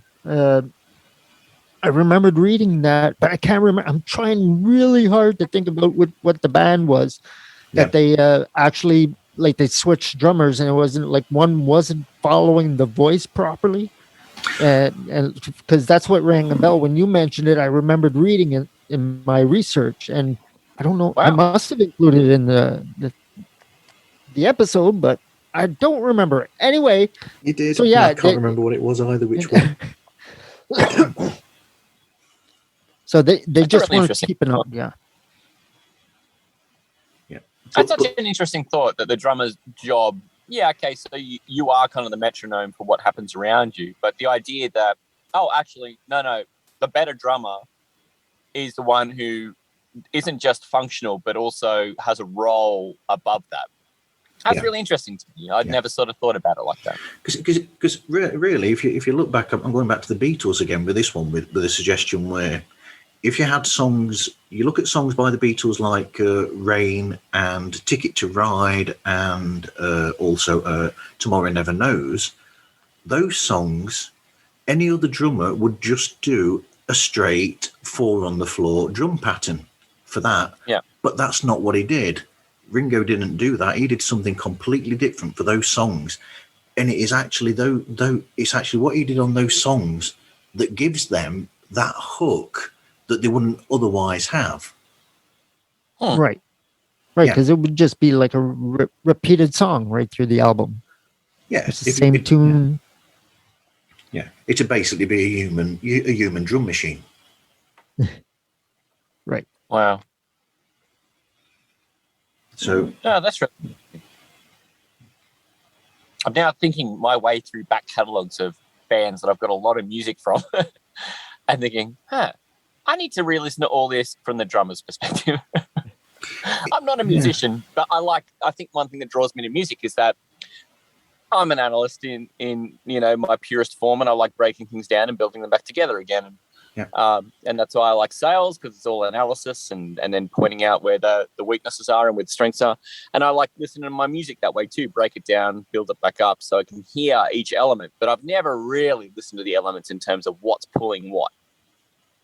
Yeah, right. So It's a different interesting viewpoint. thought experiment for me. Yeah, that's all. I'm going to take that away from this conversation, which I was 100% not expecting when I woke up this morning. I mean, Nice. this is wild. Nice. We gave you something. Woo! And it's like 9 a.m. I've already learned Ding, something ding, today. ding. I can go back to bed. There you go. Your day's over now, Matty. That's it. So just going to ring into the office. Say, guys, I won't be in. I've learned all I need to for today. That's it. We've got it all from Independent Podcast Network, and I'm out of here. See you guys. But going back to podcasts, isn't that one of the good things about listening to podcasts that you're actually listening to something that's not normally your, I'm going to use an English analogy, it's not normally your cup of tea, but because of that, you're learning something else. Do you know what I mean? That's one of the great things about podcasts, is suddenly throwing yourself into something that you wouldn't normally throw yourself into. Like your show, Astroleague Podcast. like fantasy football. And the guy that's giving the podcast is training everyone. What the hell? Why not? Right. So what am I listening to now? Fantasy football. Yeah. Wow. Guys, that's such a nice way to put that. That makes me feel really, really happy that the show's got a little bit of instructive element. And that's exactly what it was built to do, you know? Well, that feels so great to know but hit a spot. it's just because of your cute kangaroo on your logo. Do you know how long it took me to come up with that damn logo? That's such a lovely, just such a lovely thing to say. Because I mean, I find too the same things, Marv. When I'm listening to other people's shows, there's a part of me that's listening to it, knowing that I'm listening to something that it might not be a subject that I've been drawn to myself. I'm listening to it because now I'm in a group with people who also make independent podcasts. And it's nice to know what each person's show is about. And it's a way for me to introduce myself to the person behind that show who I see in the group. And it just gives me a good base to how do I interact with that person. But you can't listen to other people's shows without learning something about either a subject you didn't know, or for me too, the really valuable part is when you just hear somebody do something on a production element or a positioning of how they present their show.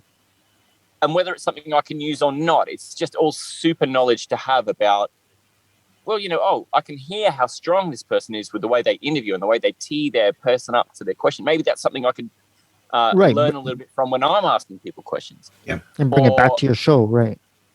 Or it might just be a little element of how they separate their segments and the things that they do to do that, or how they construct their ideas for this. I don't know. The whole thing, I just find, obviously, imitation is the highest form of flattery, and that's, if you can get an idea off somebody, it really is sort of giving that person a nod to go, wow, that's a nice idea. I'm going to try and use an element of that in my show. Right. But I think, you will never replicate it the way that person did because you're bringing your own flair to it. So it evolves into your idea anyway, even if it comes from a borrowed base. But the exposure to that is just phenomenal because you got so many people coming from such different walks of life, from such different places on Earth. I mean, check out the three of us. We couldn't come from much more different places on Earth. Where else would we have met up? Yeah, absolutely. 100%. It's just not possible in almost any other community. No. And just to mirror what you were saying before, I find that the group, like you said, we're part of this group, this Instagram group with you following podcasters, following people that are of your same group, but also following that odd, what is that? This guy that does a comic book show or something, or Spock, or the Spockcast. Spotlight. Yep. That's it, right? Yep. I don't listen to Star Trek, but I listen to them. So it's kind of weird, right? It's not something I would generally follow, but I'm listening to them. But this is all stuff that if I would have went on Apple Podcasts and search, I would have never found these guys. No. I would have been searching what my interest was, right? Yeah. And now by being shown this other world out there of different podcasters doing different things, different ways, it's like, dude, if you would have told me 2 months ago that I'd be doing fantasy football, I'd be looking at you going, "What are you, retarded?" But here we are, right? Absolutely. I'm using you as an example because it's one of those extreme examples. There's many other things like I never listened to true crime podcast before. Now I do. Like I wouldn't have searched for it, but now it's interesting. I feel like you have to listen to a true crime podcast. That's kind of the law, isn't it? Well, do you know why it's the law? Because we're a minority because of because of them. There's so many true crime podcasts out there. Type in true crime podcasts and scroll for days. Yes. Yeah, it's a big category. It really is. But you could listen. You could listen to 5 different true crime podcasts, and you'll get different enjoyment levels out of every one. Like each one of them are great in their own way. Yeah. Oh, absolutely. There's 2 that I listen to. One of them's a UK-based one. Okay. And she focuses very much on crimes either perpetrated against women, or she has done one too where the woman was the perpetrator. That was a super interesting case. And she's got this real, here's the big category. Let's just distill it down to being a little lane in that category. And she's fantastic. Her accent's terrific too, because she's from Sheffield. And then the other one I listened to, and this is just how broad this category is, they characterize themselves as a true crime comedy podcast. Oh. And while they do a review of, okay, so here's a case and here's a murder that we're going to go into, and let's talk about the societal impacts of this murder, and let's talk about the and then he killed 3 children. Profiling down this killer and the behaviors of the killer to try and help single people keep an eye on what to look out for, because it's very much based in online relationships or online meetups going badly. But then they also do like a scumbag of the week, where they just find a case about some dude who kind of used nefarious means to meet up with somebody online and then perpetrated a crime. And then they also then go one layer back to and just find Tinder profiles to roast the douchebags who make stupid Tinder profiles.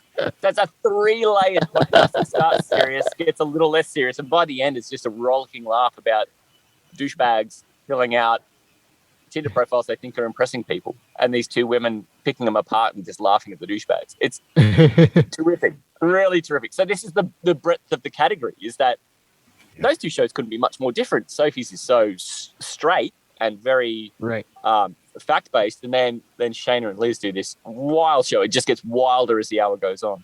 Yeah. What are they called, Matty? So the one from Sheffield, her name is Sophie, and her show is called Murder Bird. Yep.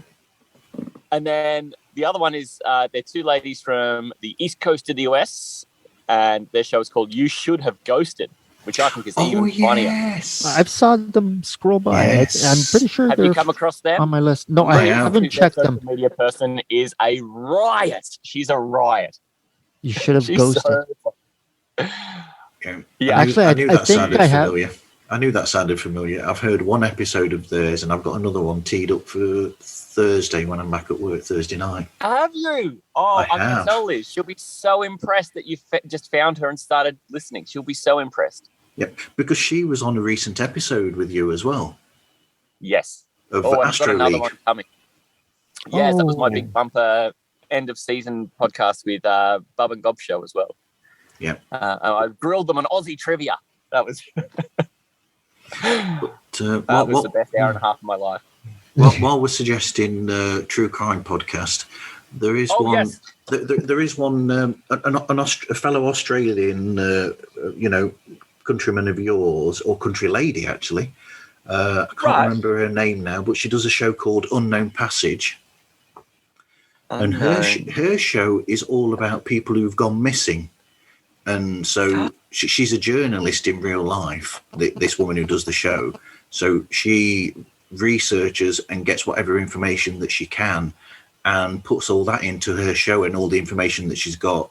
So she'll get information from, fellow reporters, law officers and everybody, so that she puts over all the information that's there for people to know about all these cases.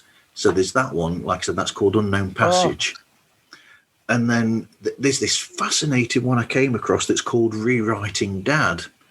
And that one is this woman who suddenly, after her father had died, she was going through all these belongings of her mother, and she came across this box, and inside this box is a manuscript that's basically a journal of her father's life. And in there, that's when she suddenly found out that her father used to work for the mob. No way. Absolutely. And it's amazing, because she's finding out things, and then she's like, oh, right, that explains this, this, and this when I was a kid. But obviously she wouldn't see these things as a kid, but she'd go, well, that's how he knew everybody everywhere that we went, and he had all these links and this, that, and the other. And it's amazing. It really is. It's brilliant. So, yeah, that's Rewriting Dad. That's unbelievable. Yeah. Oh, I'm looking down that Unknown Passage podcast too. And the very first episode is about a Canadian who was murdered in Peru in 2018. Holy cow. Yeah, absolutely. Yeah. So she does she covers some ground. She really does. And I mean, not just on there. She's got that, but for every episode that she puts out online normally, her Patreon page, she does like 4 episodes on Patreon that are equal to each one that comes out on iTunes. She is so quick with the work that she gets out. Bloody hell. I'm looking at how often she's posting here, and they're every other day. Holy cow. I know. It's amazing. She's an hour each. This is amazing. And how's that even possible? I mean, she's posting as quickly as that guy I had on my first episode, Out of the Blank. Robbie, he's released nearly 900 episodes since the beginning of last year, I think, or a couple of years ago. Wow. I know. Wow. Have a team working on this. That's unreal. That's got to be. That's like team. double episodes a day or something, because there's only 365 days in a year. I know. And his show's called Out of the Blank, but yeah, he must have been going for longer than that to get that many episodes out. Yeah, surely there's got to be some pre-research done before the podcast even starts. Because, I mean, gosh, I don't know. I was at this stage last year where I was trying to do 3 shows a week and work full-time and be a parent and all these other things. And, I mean, I really was making the podcast a much bigger part of my life than it should have been. It's meant to be a hobby, and I turned it to more than that. So I've sort of learned I can't do that. But even just doing that, the time spent pulling together the content, putting the structure of the show together, getting the person on the phone to interview, editing that down, putting my segments together. I was spending so much time on it. I don't know how people who aren't doing it as a full-time thing could possibly have time without having a team behind them as well to put out that kind of content, that quality of content, that volume of content. That's extraordinary. Yeah, because I used to put out 2 episodes per week when I did seasons 1 and 2. I was putting out 2 per week. Yeah. And it was like, hard work. That was all I was doing, wasn't it, Louise? I was doing nothing else, because it takes so much work to get all the editing down and get so you get even down to getting the music in the right place, beginning and end. Yeah. And now throwing the advert, putting the tags in for all the other podcasts as well.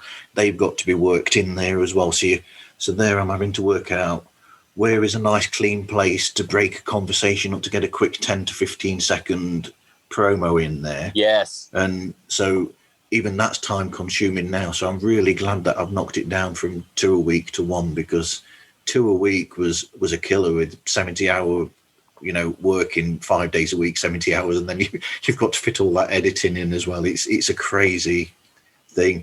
And like you said, it goes from beyond being a hobby then, which it should be fun. It shouldn't be just about doing that. It should be about enjoying it at the same time. Yeah, I definitely fell into that trap a little bit. My idea was more is more, and it was right. It was more. I mean, it was a lot. So I've learned from that, and I'd like to try and still be a bit more efficient about how I approach it this year and not be such a perfectionist about how I put the shows together and let it be a little bit more casual this year, where last year I was trying to make it very much high production, breakfast radio, kind of level of intensity. And I'm willing to make some compromise there. But there are different types of podcasts. I mean, Bobby's show is all about, he needs the production in his show to get that, the timing absolutely perfect. And then those intervals that he has between each section as well. That's really smart how you've got, so this is the biography, come back because we're going to talk about specific albums, and then you have a little like musical interlude before you have that, then you have another interlude really for that next bit, and that is like a perfect production. Stop. And it will take some time, right, Bobby? That takes some time to get right. Like, it took a while, listen to those things over and over. Oh God, my God, yeah. The first few, like I thank God, like there's a back button. That's all I gotta say. Jeez. Yes. I've made so many mistakes. I've redone stuff. I scrapped whole segments just because that don't sound right. I recorded one time a whole bio, and I listened to it, and I'm not the right mood. Delete. Feels wrong. Start over from scratch. I've been here at 2 a.m. in the morning. 2 a.m. in the morning. You know what I mean. 2 a.m. When I had to get up at 5, just had to get this out because it's now finally finished. And I get very anxious when my stuff's not on time. Yeah, so do I. But then I'm too OCD to let something with a few flaws in it pass through. But lately I've been getting better. I've been at the end of my rope, and just hearing me say the guy's name wrong or said something stupid. One time I said the guy that was playing bass, but he was the guitarist, and I caught it after. I'm like, you know what? Fuck it. Yeah. It's like, fuck it. If I start going too far and getting too much into it, I'm gonna end up hating it. Right now, I love podcasting. I don't do it. I don't do it for followers. I don't know how many followers, not followers, but listens I have on my podcast. I haven't checked it, I think, in a whole month. No. Wow. It's not what I'm going for. I'm going for that's a good space to be living. Yeah. Oh yeah, because that's where I want to be, right? I'm not at a place where I need to make that $10 extra a month, from Yes. I'm okay. I'm having fun. My stuff's paid for. I don't have to worry about it. We're not going to get rich from doing this. Let's be honest. Oh, no. And why? We're all operating at a loss, right? I'm not the only one operating at a loss here. Oh, no, definitely. There was a large investment on props and microphone and some investments not even being used, right? Yes. I bought myself a Focusrite. I said, yeah, I'm going to make this work. Oh, Jesus. Yeah, I got a USB plug. Never mind. Yeah, so it's sitting here. It looks very pretty. And I contemplated going out to buy another mic to, use that one. But I said, the sound's good on this one I'm using. So I'm okay for now. But maybe my next upgrade mic or my next, like if this one shits or whatever, I'll get one with the XLR plug-in. Hey, mate, look, if you're a really good boy and you have it on your Christmas list, you never know. Just focus on being a really good boy this year. So while we're talking Christmas list, if any of my family if any of my family are listening, I want the same Shure microphone that Dave from Decibolic and Gil. He doesn't have the 7. Do they have the 7? They the do. MV7. That's on my wish list, man. I've been watching them, trying to get that. Write it down. Yep, because Dave and Gil's sound is extraordinary. That's really good sound on their shows. Yeah, Gil sounds amazing. He just sounds like he's next. Oh God, yeah. I sound like I'm broadcasting from a demountable building on a farm because I am. That's. But yeah, Gil sounds like he's right next to you. He sounds so terrific. I want the occasional episode with the sound of sheep in the background now, Matty. The folks on the farm next to us have goats. Will that do? It's close enough. I mean, I've got the Grumble Goat episode coming up soon. Self-promotion. Oh, those guys are fun. I haven't interacted with them, but I've been, an Instagram fan of theirs for a long time. I made the mistake of when I knew their show was coming up, and I put out a public post asking for people to send in their grumbles. Uh-oh. Okay, so 3.5 hours later, the recording finished. Wow. Floodgates be open. Absolutely. And we only got through about half of the grumbles. No, that's way. Awesome interaction. I love that. So here I am, and I've only gone through about an hour of it, and because they're both sat next to each other as well, I'm getting phasing from one microphone picking the other person up talking. Bugger. As well. So I've got to go through all of it bit by bit to remove one person from another. Oh, that's a lot to unpick, brother. So that's a big job to sort out. Big. I think that's one of my biggest fears of ever having a guest on is something's not going to work. Like something botched during the recording. I mean, it happens, right? I've heard horror stories of like just someone just losing it all because there was a static and a hissing, whatever the case may be. And just, do you ask the guest, can we record again? Yes. Yeah. This is like that thing of when you ring a doorbell and you don't know how long it's okay before you got to ring it again. Right. It's the same thing. Well, I work with the elderly in that sense where I go to their homes, and a lot of times you knock on the door and it's like, well, either they're not home or they're really slow or they're dead on the floor or they're in their bedroom or they're in another room. They can't hear it. I don't know. So like you try the door because that's the first thing you want to do. And then you knock again. And then you hear, I'm coming. Give me a minute. All right. And you're like, oh, damn it. Yeah. I should have waited 2 minutes longer. And they open the door and go, I'm slow, I said, now I do. Yeah, I know. But I just wanted to make sure.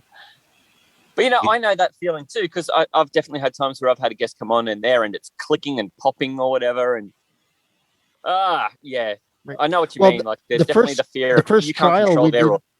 The first trial I think I did with Marv. Marv, did you hear back the footage on the first set? Like the first recording we did? I've heard some of it, yeah.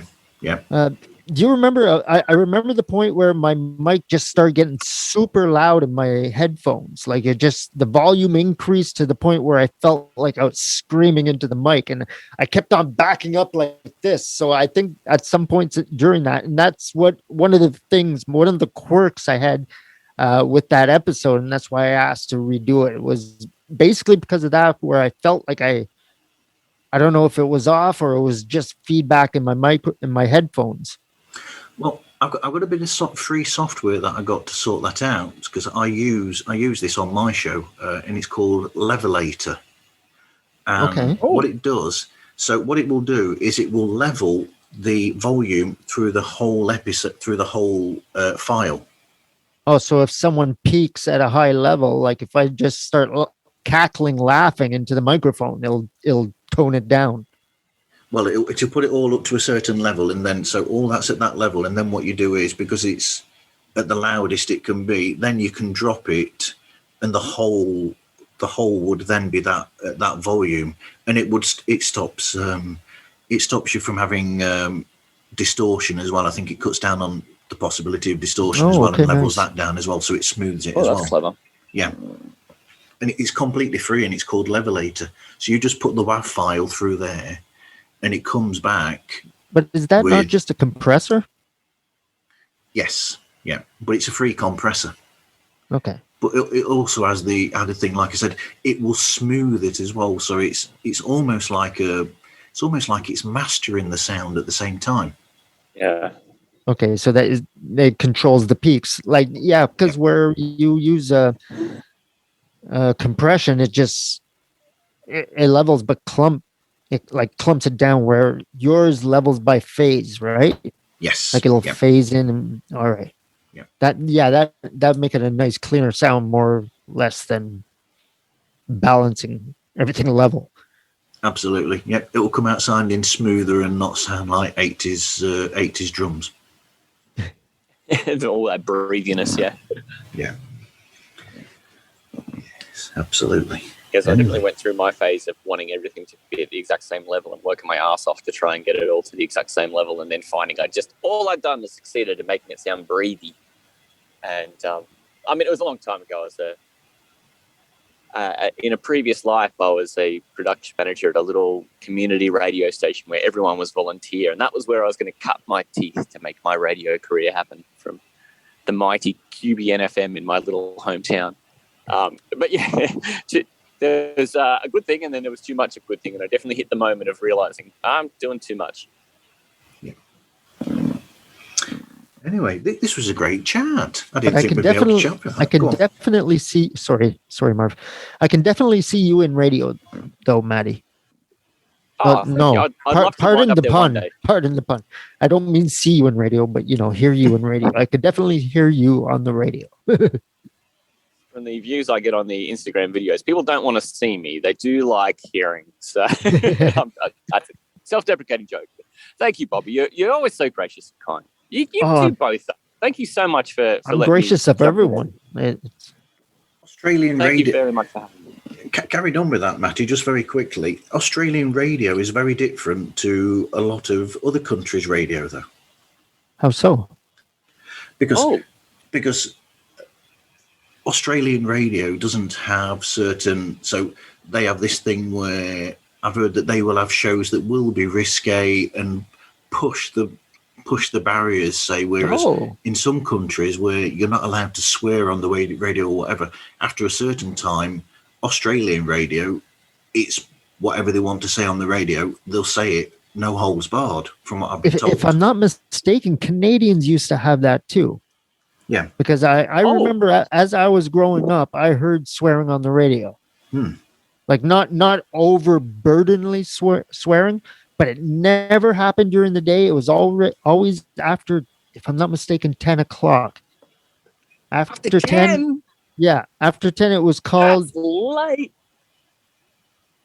Gosh. Something like that. I guess here, more recently, radio definitely reflects the vernacular of the people. And, we'll casually swear. I think most cultures kind of have a little bit of casual swearing in the way they talk. We certainly will very gladly tell people when something pees us off, or when we think something's shithouse, or, real but casual. in your accent, we just don't know that's swearing. Like when we hear it and we hear you swear, we don't know that's swering. The accent, sorry. just got to make sure you dial I'm sorry. right up. So you opened that one up for me. Well, the accent is, I like to think, the best bit of my show. So, but you know what? It's a clear. So, I'm sorry, I keep interrupting you. Maybe I'm doing it on purpose. No, you're right. You say what you got to say, my brother. All right, your accent is a strong, but it's clean. It's very pronounced. It's not like slurred. No. Like Crocodile Dundee. I'm like, oh my god, all the Australians sound like this, and then I hear you, and it's like, no, they don't. Listen to this guy.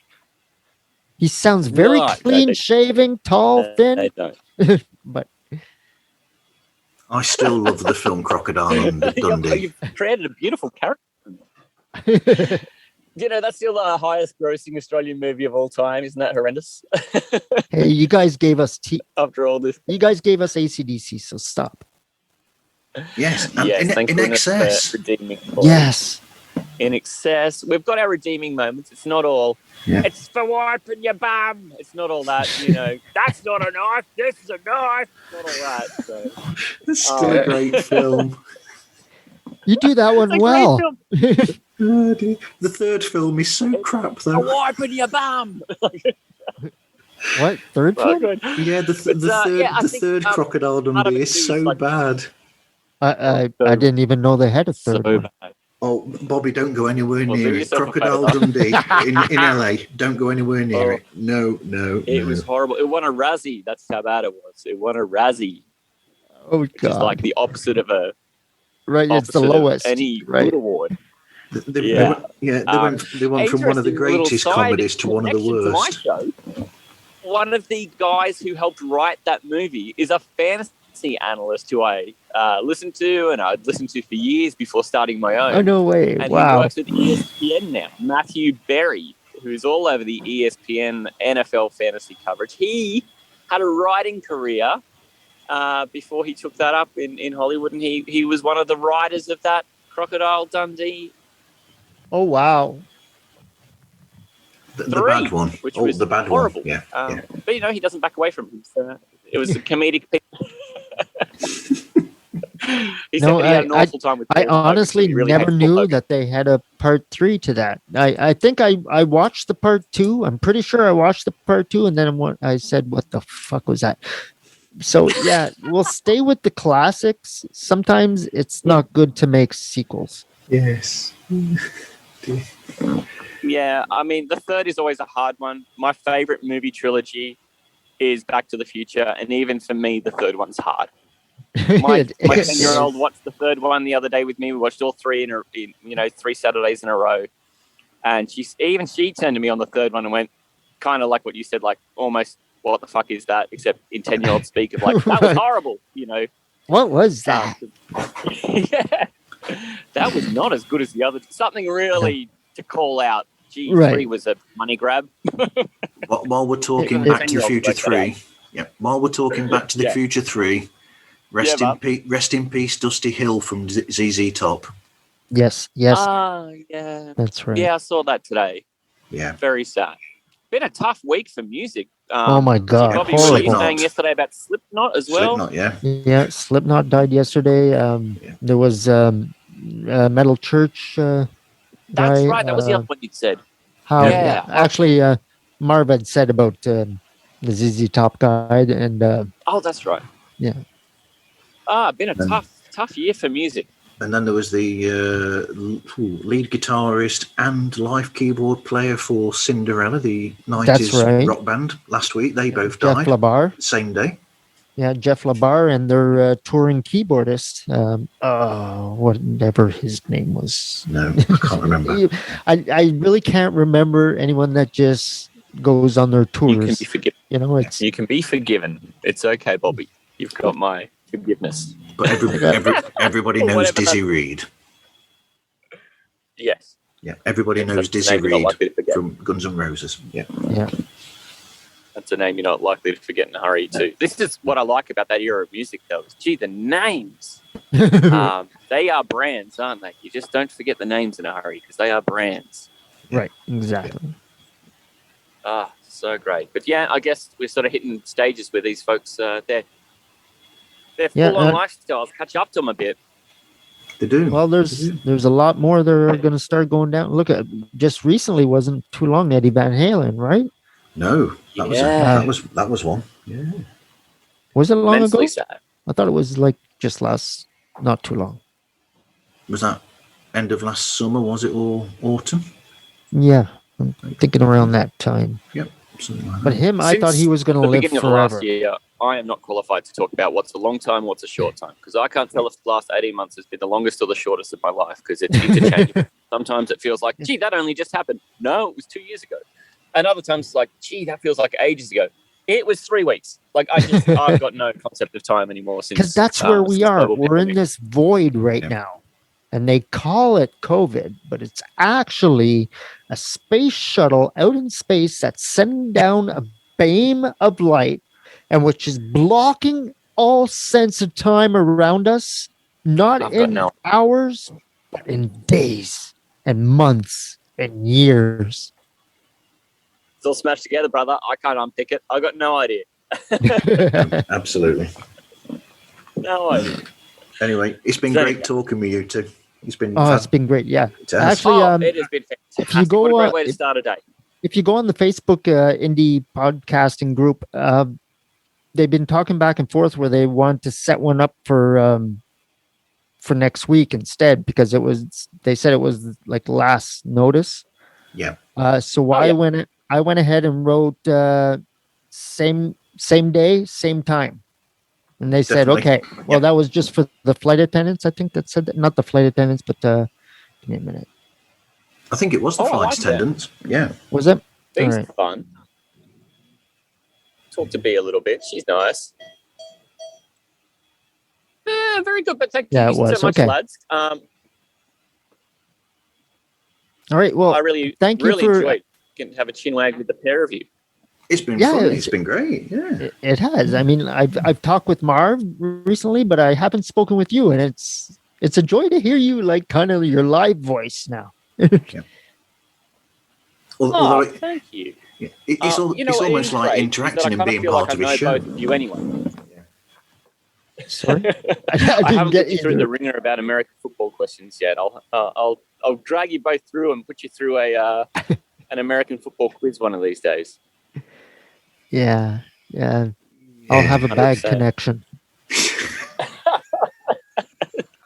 All right, I'll write that down. Just remember to get you on a day where it's nice and clear and sunny and there's no problems. But thank you, fellas. I've got to disappear in a minute because I've got to drive over the other side of town to make a 10:30 meeting. But Oh boy. have a lovely day. It's been Okay. a great start. Take to care, my day. Matty. Take We'll care, catch up Matty. again. See you, fellas. Thanks a lot, Bobby. Take care, mate. All right. Take Bye. care, man. Bye. Bye. Hooroo, fellas. See ya.